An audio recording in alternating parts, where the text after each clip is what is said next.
Atlantic waters, they mix together in this ocean area. And the water here by the seawall, it looks like it could be deep. It really is not. It's about 2 feet.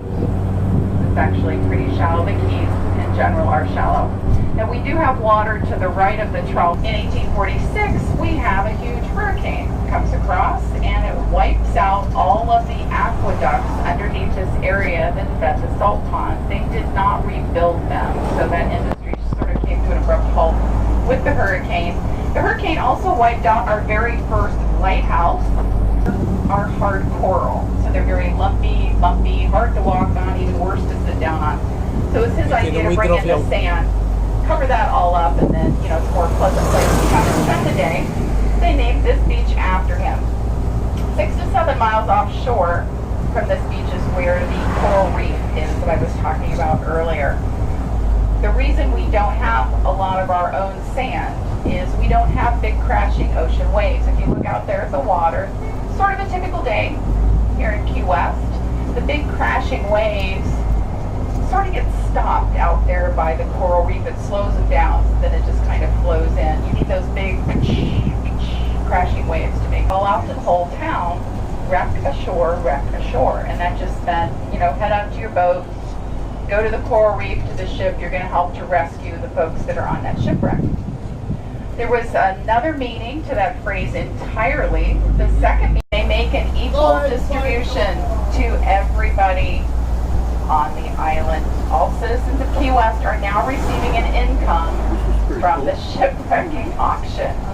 It makes Key West the richest per capita city in the United States for multiple years in a row. Now eventually the shipwrecking business goes by the wayside. You know, the ships have been coming to the island for quite a while. They know where they're going. The maps have been improved. The lighthouse is put in. So eventually the shipwrecking business is no more. But there for a while, richest per capita people that were rescued from those ships. Our West Martello is here on your left also. We were part of the Civil War. We have the 3 Civil War forts here on the island. This fort was never finished. When the end of the Civil War was announced, the men were building the fort. And when they found out the war was over, they just dropped their bricks and they walked away. So it remained unfinished. And then it's about waist deep. Wow. So yeah, you can walk down quite a ways. Now the pier sits here as the, when you want to catch the next trolley coming through.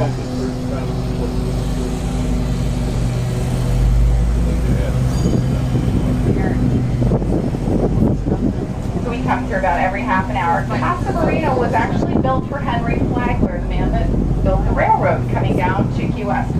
He was used by the beach. Functions as a tourist train until 1935 when the Great Labor Day Hurricane wiped that out. Whenever you're done kind of hanging out in this area of the island, just come back to Stop 11. Whatever trolley is coming through will then pick you up. But as I say, we do go past it on the tour if you just want to see it. The Butterfly Conservatory, you just go down to the intersection and it's now if you're going to get off here, just watch your last step. Getting off the trolley kind of goes downhill. And if you're departing at this point, thanks for being on my tour. Hope you had a good time. Alrighty, there we go, folks. Anybody get? You have art galleries, you've got boutiques, you've got great little places to eat. Just a little bit more laid back on this end of Duval.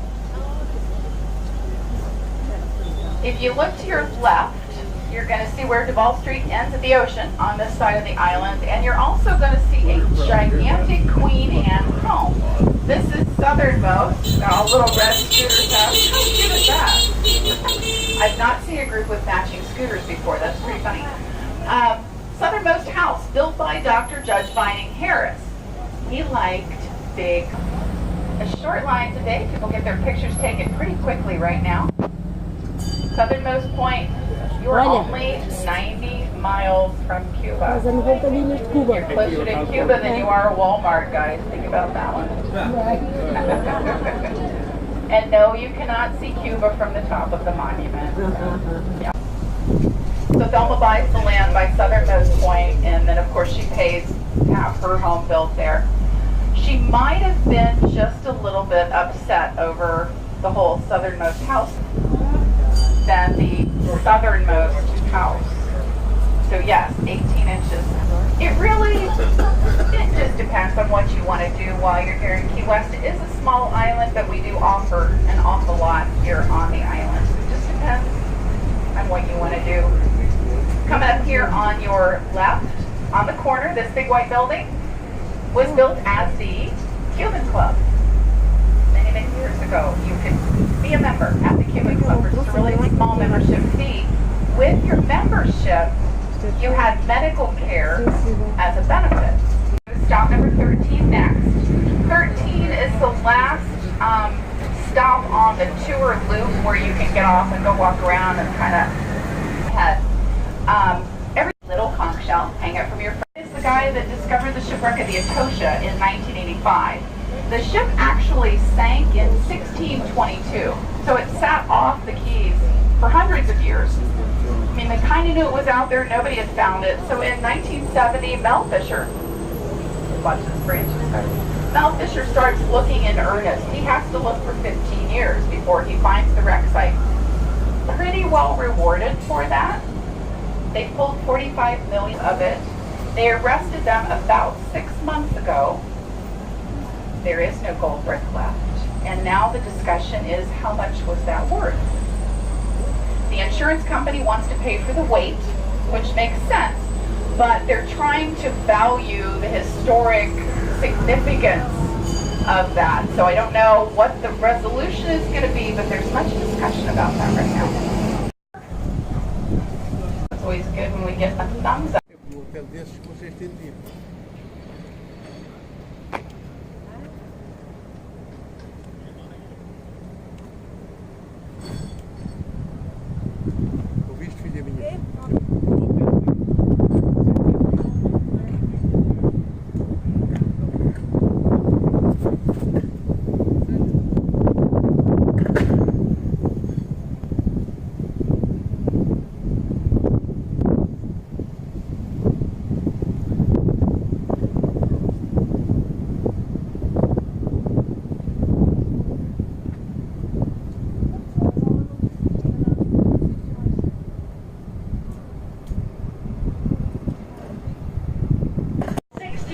Of his life looking for the Sonora de Etosha, which went down in the Straits of Florida in the 16th century, only 2 years after the Mayflower set sail.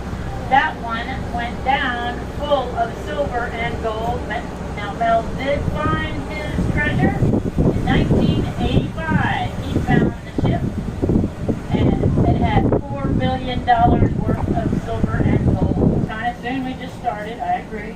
Yeah. We're going to turn here. President Truman's little White House is a block down. No, we just have to stop at every stop, you guys. I'm going to turn left here and I'm going to point out this Pan Am first ticket office in 1927 on your right.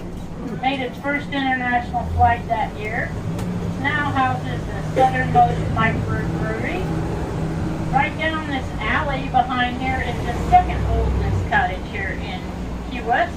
That was home of Robert Frost's house, was for Joseph Yates Porter. Dr. Porter was famous for helping to eradicate the yellow fever.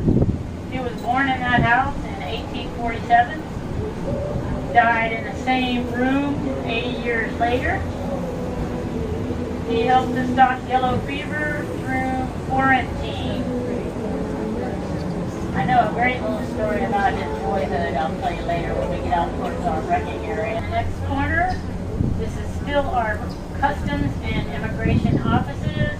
On your right, this building was built in 1931, built out of fossilized coral. Got a little oily substance in it that termites don't like. Locals call that Dade County pine, actually cypress wood. Caroline Street was quite a rough and tumble little neighborhood in the 60s. We are a Navy base. Navy boys would come to town. You know how they do when they get in port. Another thing I like to point out on this street is this fence up here on your right has pineapples cut out of it. Pineapples are the international symbol for hospitality.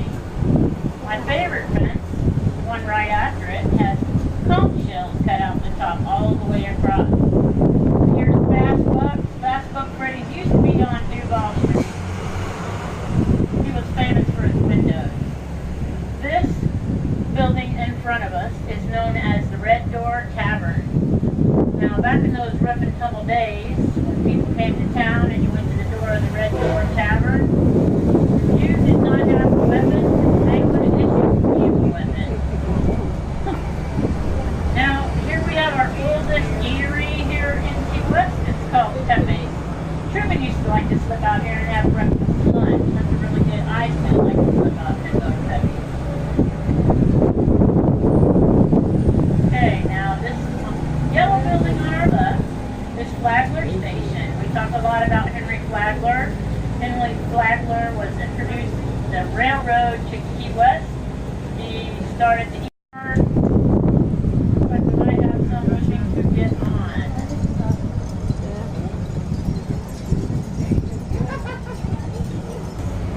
Corrals is another word for corral or pen. That's where they kept the turtles before they turned them into soup, steak, however they wish to cook it. It was actually outlawed in 1972 and our turtles are now protected.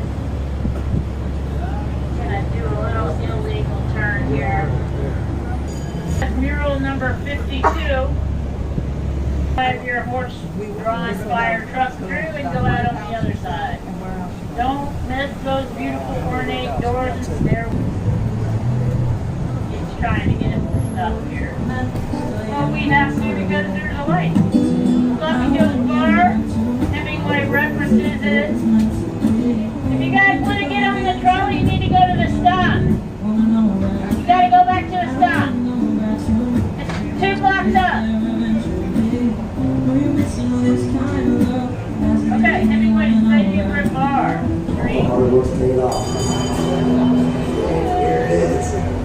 It's actually a named after our first governor-elect, Charles Oakley Ball.